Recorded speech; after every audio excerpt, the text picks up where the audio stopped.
Okay, today we are going to start learning about scatter plots. And all a scatter plot is a data display. It's a way to display some data. It's used to explore whether there's a relationship between two variables. So we know what a variable is. We know that a variable is a quantity that changes. And so let's break down some other vocabulary. So you're going to see the word bivariate. And that is a fancy way. We know that bi means two, like a bicycle, has two wheels. Bivariate means the root word here is vary. So two things or two quantities that vary or will change. So that's what bivariate means. The other word you're going to use and hear is the word correlation. And we know that means together. We've talked about lots of other times where we've used that prefix co. A coordinate is where you have an x and y value that shows a specific place. A coordinate plane, again, it's where you have your x axis and your y axis, and they work together. So we know that cooperate. We've talked about that. So co means together, and a relation is like a relationship. It is where you have two things.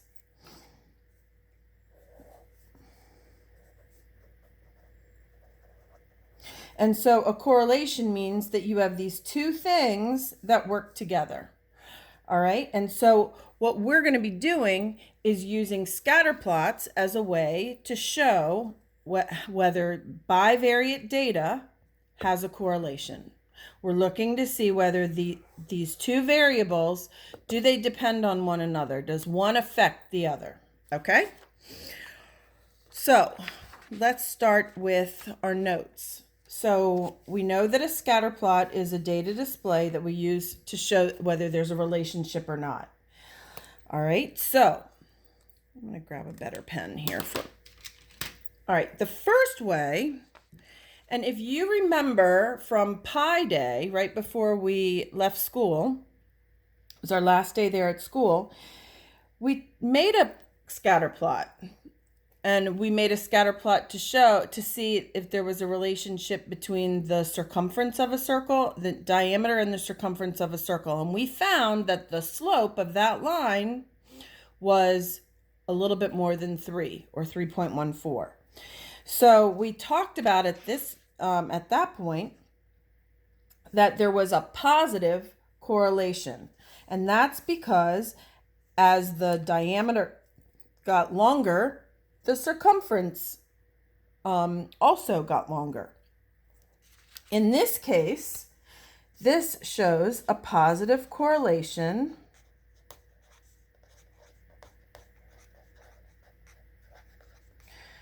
because in this case it says this is x is the number of practice activities that were completed and the test score. And so if the more practice activities, as that number increased, the test score also increased. So we can see that there's a positive correlation. The data kind of creates a linear relationship there. So just like when we learned about slope, remember that? When we had positive slope, as x increased, y also increased. And then with slope, we had negative slope. As x increased, y decreased. So it's the same idea. So if this shows that as the number of practice activities are completed or increased, the test score does as well.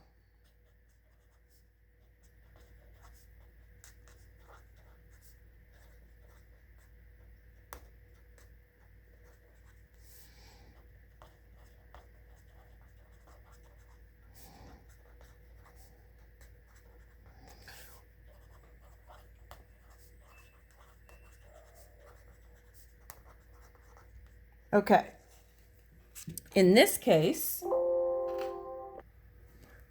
in the next case, we can see that the points on the graph go in a decreasing direction. So this shows a negative correlation.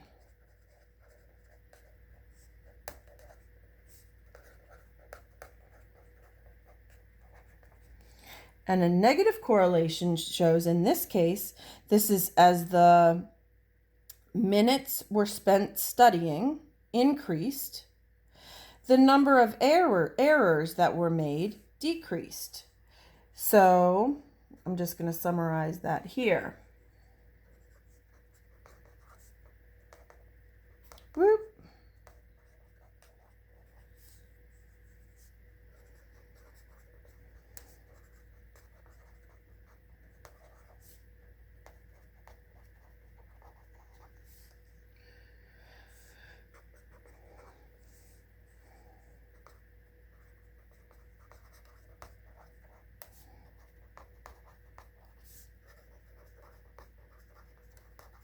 Okay, so as the minutes spent studying increases, the number of errors decreases, okay?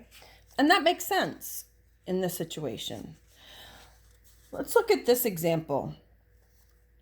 Here we have data points that are kind of scattered all over the place. And so in this case, there is no correlation. There's no pattern. So since there's no pattern to the way the data is organized on the graph or on the scatter plot, that means that there's no relationship. So here we're talking about someone's height, so the height of a person and their score or their grade on the benchmark.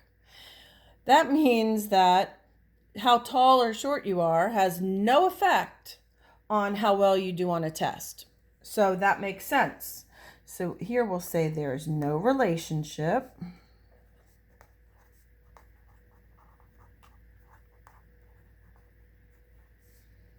between a student's height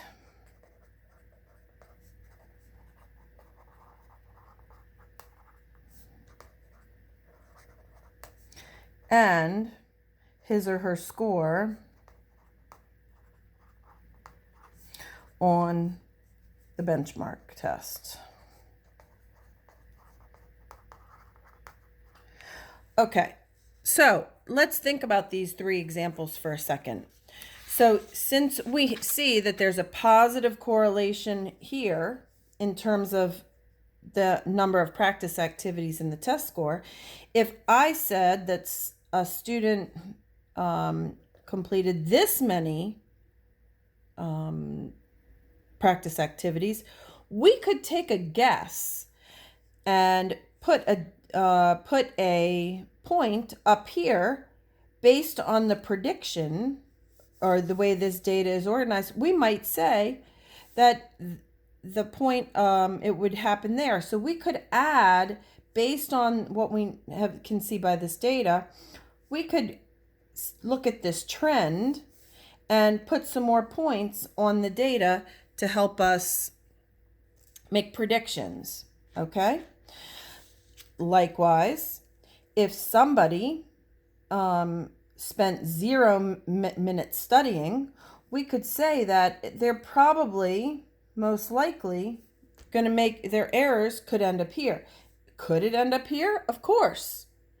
But then that's going to be something, another vocabulary word that we're going to talk about. So, but most likely, we could use this information on this graph to help us figure out, to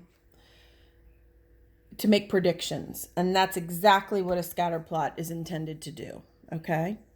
Likewise, for no correlation, we could just add some more data points anywhere around in here because we don't know, for example, what, since there is no relationship, could mean anything there, okay? Let's talk about down here. Here we see a scatter plot that shows somebody's age and the number of books they've read. So they show these little groups of data, and this is called, they're little clusters of data. So that's exactly what this shows, is the vocabulary word cluster. And a cluster is just a group of data or data points that are kind of grouped together. Okay. The next scatter plot, shows somebody's height and their weight. And this shows, it appears to have a pattern, significant. There's definitely a pattern here that's going in the positive direction. However, there is one little data point that's sitting outside from that pattern, and that's called an outlier. That's kind of what I was talking about up here, that, if someone didn't study at all, they could have 0 errors, but that would be an outlier based on the rest of this data. Okay? Is it possible for it to happen? Sure. However, it would not necessarily follow our trend in this case. Okay?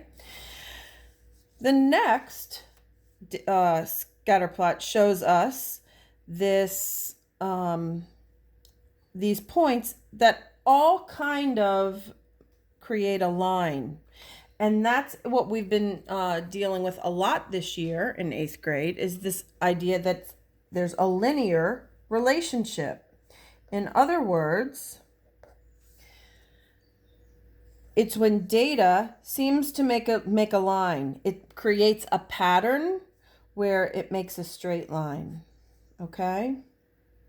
And in this case, there's definitely a pattern to this data. However, it doesn't form a straight line.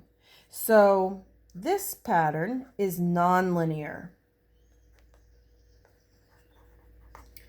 Okay? And so this data pattern has a different, or this scatter plot has a different pattern, but it's nonlinear. Let's look at this up here, the first one. This definitely has a linear pattern to it. This one also has a linear pattern to it. It's just a negative correlation. This one had a positive linear pattern or correlation.